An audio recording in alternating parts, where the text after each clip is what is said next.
CEO ने अपनी wife से पूछा कि क्या वह उसके साथ एक ही बेड पर सोना चाहती है। उसकी वाइफ ने कंफ्यूजन में पूछा, क्या मैं सो सकती हूँ? सीईओ ने कहा, सो सकती हो, बस अगर तुम्हें अगले दिन अपनी लाइफ जाने का डर न हो। दरअसल सीईओ भले ही सैकड़ों अरबों का ऑनर था, लेकिन वह जन्म से ही बेहद कोल्ड हार्टेड और क्रूर नेचर का था। जो भी लेडी उसके करीब आने की ट्राई करती, या तो उसके साथ कोई एक्सीडेंट हो जाता या फिर उसे वाटर में फेंक दिया जाता। लेकिन सरप्राइज की बात यह थी कि इस ब्लाइंड गर्ल के आने के बाद पहली बार सीईओ के जमे हुए दिल में हलचल होने लगी। दरअसल 1 महीने पहले सीईओ के एनिमीज ने उसे ब्लैकमेल करने के लिए चांस देकर इस गर्ल को उसके रूम में भेज दिया था। उसी इंसिडेंट के बाद गर्ल उसके बच्चे की मदर बनने वाली थी, लेकिन सीईओ को लगा कि वह भी दूसरी विमेन की तरह एक ग्रीडी गर्ल है जो उसका यूज करके ऊंचा स्टेटस पाना चाहती है। गुस्से में उसने उसे हमेशा के लिए गायब करने का डिसीजन ले लिया। तभी सही टाइम पर घर के बटलर ने आकर उसे रोक दिया। पता चला कि सीईओ की ग्रैंडमदर को गर्ल की प्रेगनेंसी के बारे में पहले ही पता चल चुका था। उन्होंने सीईओ को तुरंत उससे मैरिज करने का ऑर्डर दिया और अपनी लाइफ की कसम देकर मजबूर कर दिया। मजबूरी में सीईओ को यह मैरिज एक्सेप्ट करनी पड़ी, लेकिन मैरिज की पहली नाइट भी उसे ट्रस्ट नहीं था कि गर्ल सचमुच ब्लाइंड है, इसलिए उसने जानबूझकर उसके सामने अपने क्लॉथ्स उतार दिए। गर्ल ने कोई रिएक्शन नहीं दिया। तब जाकर सीईओ को यकीन हुआ और वह बाथरूम में चला गया, लेकिन उसे यह नहीं पता था कि गर्ल वास्तव में ब्लाइंड होने का ड्रामा कर रही थी। वह जानती थी कि सीईओ उसे लाइक नहीं करता, इसलिए उसने सोफे पर सोने का डिसीजन लिया। सरप्राइज की बात यह थी कि सीईओ चाहता था कि वह उसके पास रहे, लेकिन उसका ईगो उसे यह बात कहने नहीं देता था, इसलिए उसने बहाना बनाया और उससे कहा कि वह उसे सुला दे। लेकिन जैसे ही गर्ल उसके पास आई, उसका हैंड पकड़ते पकड़ते खुद ही सो गई। सीईओ पूरी नाइट ठीक से सो नहीं पाया और गुस्से में पड़ा रहा। अगली मॉर्निंग ग्रैंडमदर ने प्यार से गर्ल से पूछा कि उसकी स्लीप कैसी रही। उन्होंने उसे याद दिलाया कि अब वह प्रेग्नेंट है, इसलिए उसे पूरा रेस्ट करना चाहिए। पहली बार इस घर में गर्ल को थोड़ी गर्मजोशी महसूस हुई। तभी ग्रैंडमदर की नजर सीईओ की आंखों के नीचे पड़े गहरे डार्क सर्कल्स पर गई। उन्होंने पूछा कि वह रात भर सोया क्यों नहीं।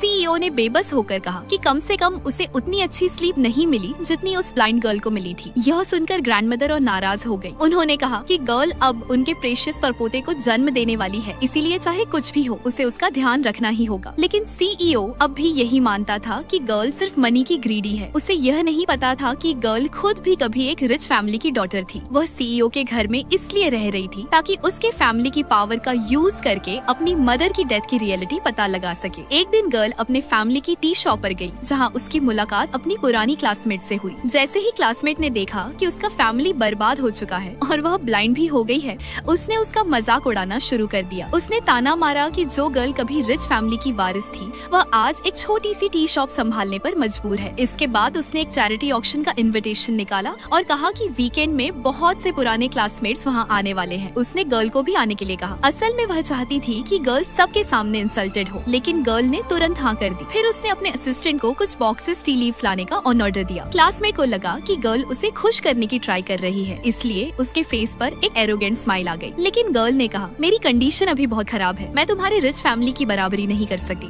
लेकिन पुराने रिलेशन की खातिर मैं ये टी लीव्स तुम्हें कॉस्ट प्राइस पर सेल कर सकती हूँ। क्लासमेट ने बनावटी उदारता दिखाते हुए पूछा, कितने की? गर्ल ने मुस्कुराकर कहा, बस $3 लाख।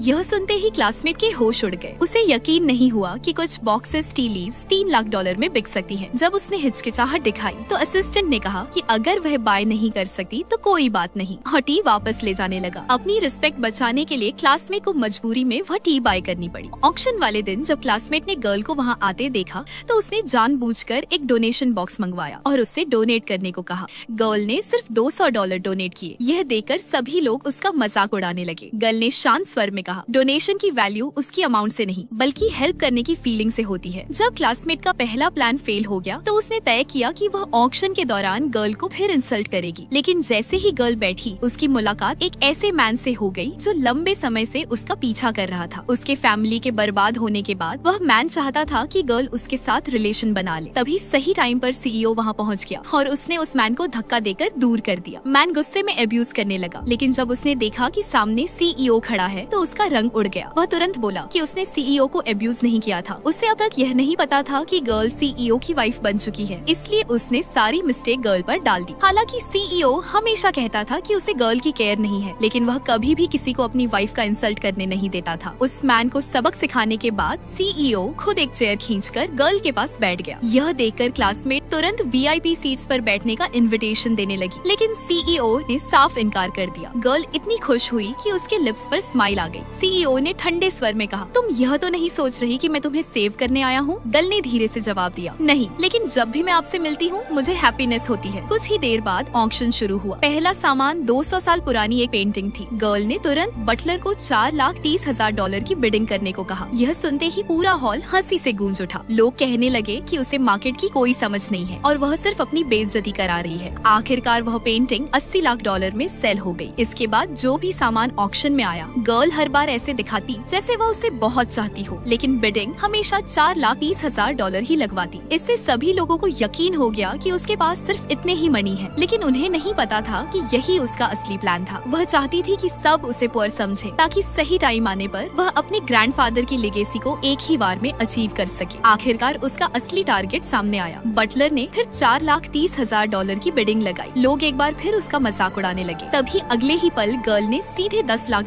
की बिडिंग लगा दी। बटलर ने तुरंत ड्रामा करते हुए उसे रोकने की ट्राई की। यह देखकर क्लासमेट को पूरा यकीन हो गया कि गर्ल के पास $10 लाख नहीं है। उसे इंसल्ट करने के लिए उसने बाकी सभी बिडर्स से कहा कि वे और बिडिंग न लगाए। सभी मान गए और ऑक्शन उसी प्राइस पर पूरा हो गया। फिर क्लासमेट ने वही कार्ड मशीन मंगवा ली ताकि सबके सामने गर्ल की बेइज्जती होते देख सके। लेकिन गर्ल ने शांति से बटलर को एक कार्ड निकालने और पेमेंट करने को कहा। जब मशीन से पेमेंट सक्सेसफुल होने की आवाज आई और पता चला कि $10 लाख का पेमेंट हो चुका है, तो क्लासमेट का फेस सफेद पड़ गया। वह घबरा कर बोली, यह इम्पॉसिबल है। गर्ल मुस्कुराई और बोली, मैं $10 लाख अरेंज कर पाई तो इसका पूरा क्रेडिट उन $30,000 को जाता है जो तुमने मुझे कभी दिए थे, वरना शायद मैं यह अमाउंट कभी कलेक्ट नहीं कर पाती।